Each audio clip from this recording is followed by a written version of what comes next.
Бекмамат Осмонов атындагы Жалал-Абад университетинин Жалал-Абад колледжинин БКМ бюджет 0118 тайпасынын студенти Камсыздыкова Сайкал. Саламатсызбы, эжеке?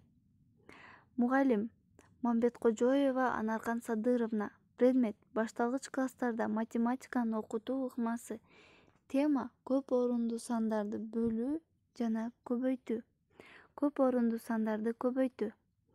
Бир нече сандардын көбөйтүндүсү көбөйтүүчүлөрдү ар кандай иретте топтоп көбөйтүүдөн өзгөрбөйт. 3 көбөйтүлгөн 5 көбөйтүлгөн 2 мисалын кашай ичинде 3 көбөйтүлгөн 5 көбөйтүлгөн 2 барабар 15 көбөйтүлгөн 2 30 же 3 көбөйтүлгөн кашай ичинде 5 көбөйтүлгөн 2 барабар 3 көбөйтүлгөн 10 барабар 30 деп чыгарса болот. Бул көбөйтүүнүн топтоштуруу касиети деп аталат. Ал тамгалар менен төмөндөгүчө жазылат. А көбөйтүлгөн Б көбөйтүлгөн С барабар кашай ичинде А көбөйтүлгөн Б көбөйтүлгөн С барабар А көбөйтүлгөн кашай ичинде Б көбөйтүлгөн С. Көп орундуу санды эки орундуу санга көбөйтүү үчүн аны эки орундуу сандын бирдиктерине жана ондуктарына айрым-айрым көбөйтүп, жыйынтыктарын кошуп коюу керек. Адатта көбөйтүүчүлөрдү мамыча түрүндө биринин астына бирин жазып алып, амалда бирдиктерге көбөйтүүдөн баштайбыз.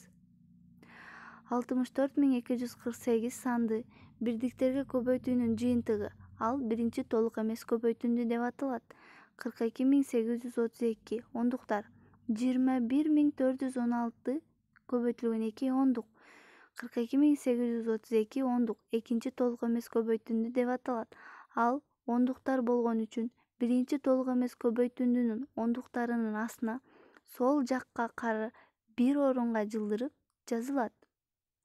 Адатта көп орундуу санды 1, 2 же 3 орундуу сандарга мамыча түрүндө жазып төмөнкү разряддан баштап көбөйтөбүз. Көп орундуу сандарды бөлүү.